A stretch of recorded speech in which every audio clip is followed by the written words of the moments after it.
The court will call 24 CF 1048, State of Wisconsin versus Taylor Shabusiness appearances. The state appears by Assistant District Attorney Tessa Button. Your Honor, Attorney Christopher T. Freilich appears today with the defendant Taylor D. Shabusiness. All right, this matter is set for a sentencing hearing today. Previously, Ms. Shabusiness had entered a plea to an amended count of disorderly conduct. We then set it for a sentencing hearing today. Is the state prepared to proceed to sentencing? Yes, Your Honor. And is the defense? Yes, Your Honor. Ms. Button, are we in compliance with victims' rights? We are. All right. Go ahead. Thank you, Your Honor. I do intend to play the video if you need just one moment here. Sure. Make sure the sound's working.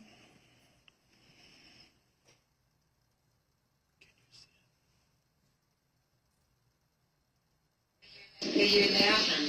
I'm in the bathroom. Oh, you're not? What is that in your ears? What is Tampon. I'm telling you, I will give this woman credit. She is very creative. Very creative, for sure.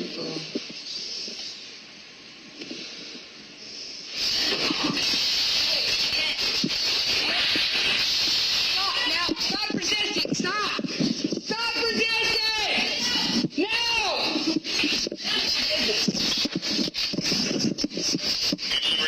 Yes, no! Straight her! Straight her!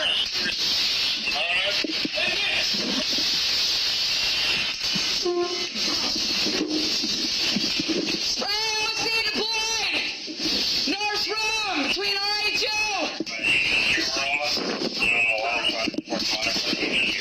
Stop! Stop resisting!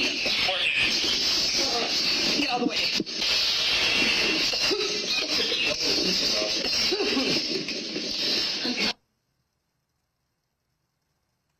And I'm going to give the jump drive to the clerk so that can be part of the record. And I apologize, I did stop this at 2:35 and I started it at approximately, it was about 2:33 or so. All right.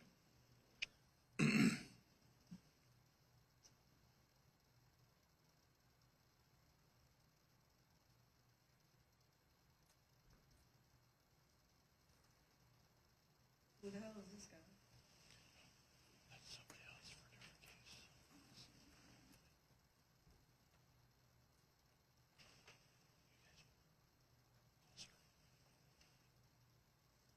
just this.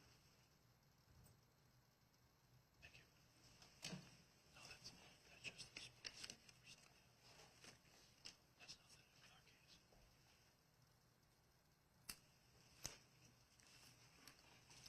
As far as argument, go ahead. I'm sorry, what was that, Judge? Your argument? Thank you. Obviously, when we look at these kinds of cases as it relates to violence within prisons and jails, they are serious, whether it be violence toward other inmates or correctional staff. Other staff deserve to be able to go to work without being injured and without being scared of being injured. And I know the victim in this matter wanted me to inform the court that as a result of this, she was not able to return to work due to some injuries that were obtained as a result of the incident with Ms. Shabusiness, and that due to the long-term effects, it would have been able to affect her being able to do her job as a corrections officer. And so she wanted me to share that with the court, that as a result, she was not able to return to work. And so it is serious when we look at that. Obviously, with Ms. Shabusiness's background as it relates to the fact that she is in prison for life due to a first-degree intentional homicide conviction out of Brown County from 2023, as well as mutilation of a corpse and third-degree sexual assault. Any sentence she receives here, essentially, she's already in prison for life, so it's not as though it would add essentially additional time. However, it does need to send a message that whether you're in prison for life, whether you're not in prison for life, that violence against staff members in prison, violence against other inmates will not be tolerated. And so I would ask the court to impose a 90-day jail sentence. That's the max. whether it's consecutive or concurrent, obviously she's in prison for life. But when we look at the seriousness of this, I think it's important to send that message. And so other convictions include felony fleeing, resisting, obstructing from 2020, and a 2020 conviction for battery or threat to a law enforcement officer. Thank you, Your Honor. Mr. Freilich. Thank you very much, Your Honor. Taylor Shabusiness, I believe, is 28 years old. She was born in Evanston, Illinois, moved with family to Green Bay, Wisconsin in 2008. I believe in 2021 she lived with her grandparents and then came back to Wisconsin in January of 2022. I think Taylor Shabusiness is of average intelligence. I think she's got adequate written and verbal skills. I think she can think and act on her own. She did attend Bayport High School from September of 2012 to December of 2014 in Green Bay. Then she went to live with her grandparents and went to high school at Cotulla High School in Texas from January of 2015 to June of 2016, and she graduated. She excelled in science. She liked economics. She liked physical education, social studies. She's had different jobs in the past, notably Saputo Cheese from 2017 to 2020. I know that she told me that she was certified as a forklift driver, and she worked in the sanitation department for some different companies. Obviously, at this time, she's serving out a life sentence at Tachita Correctional Institution. Now that she's off of drugs, I think that she's able to think a lot more clearly. I think she's sober, and I think she's able to maybe possibly participate in some programming. I think she's a dual diagnosis person, Your Honor. I think she's got some severe mental health issues, and she's got some severe AODA issues or drug addiction issues, and she could benefit from some treatment. I believe that she's been in custody since February 22nd of 2022. She's had a lot of time here to be sober, be drug-free, be free from the grips of meth. I know that she's got a lot of family in Texas and Ohio that care about her. And I think my client does want to become a better person. Certainly, whatever happened here at the correctional facility was difficult, was inappropriate on her part, but July 24th, 2024, she asked for access to care because of a staple in her arm. I don't know how that happened, how that got there. And then a nurse came in, and she was told that she had to get up on the table in the medical room. And then at some point, the tray was grabbed. My client was then pushed to the floor. She told me that she had OC spray in her face. But regardless of what happened here, I think my client realizes that she could have avoided this, and she should have handled things a lot more differently. But this lady she's been through a lot in her life. I know that she struggles with the loss of her mom, Marla, who passed away in 2009. And she had a brother, Arturo J. Coronado, AJ. He died in a motorcycle accident, I think, in July of 2022. So, and I looked at all kinds of other records from the prior case and from this case. I think my client does have some depression issues, some other mental health issues that, she needs a professional to help her work through.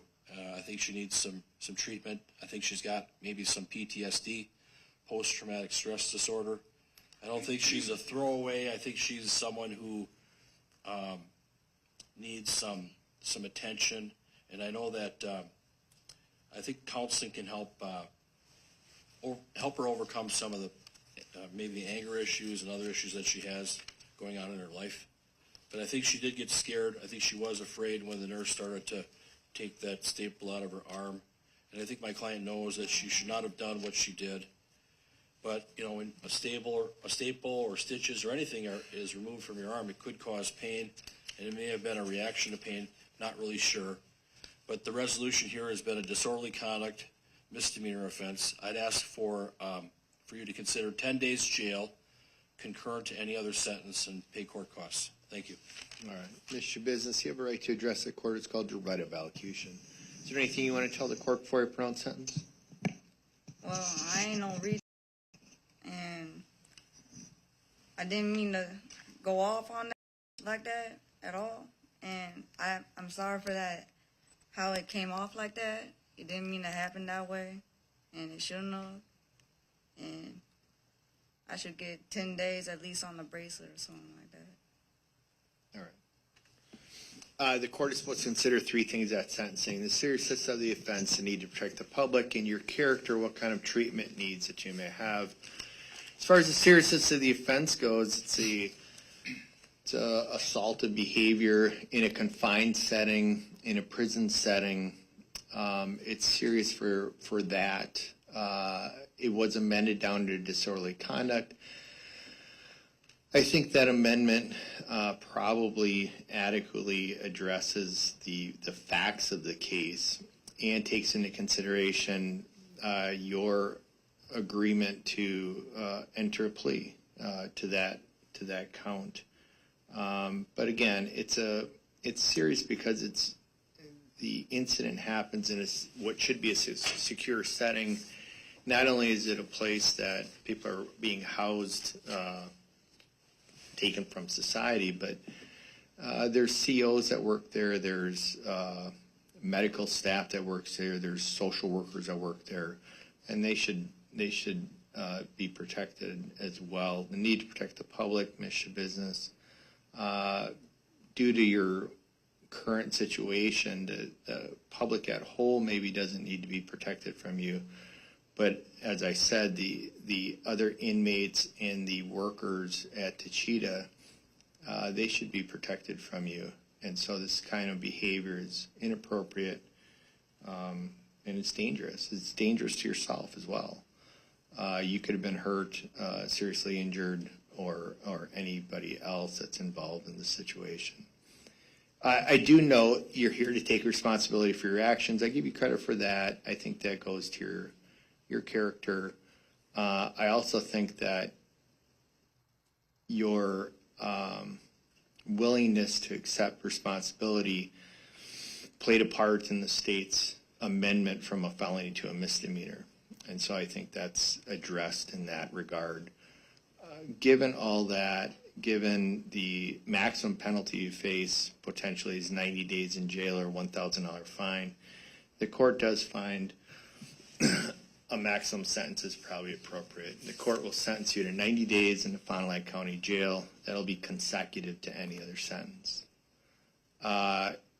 Ms. Business, you have a right to appeal my decision. You go over that with your attorney. I would just ask you to sign that paperwork and file it with the court before you leave. I don't believe that she would have any credit. Is that correct, Mr. Freilich? That's correct, Your Honor. Given she's serving a sentence. Okay. Yes. Anything else from the state? No, Your Honor. Mr. Freilich, anything? No, nothing further. Ms. Business, do you understand your sentence? Do you have any questions about it? I'll do the 90 days. Okay. I would just ask you, Mr. Freilich, if you'll go over the appeal paper with her and file it with the court before you leave, okay? I will, Your Honor. Thank you. All right.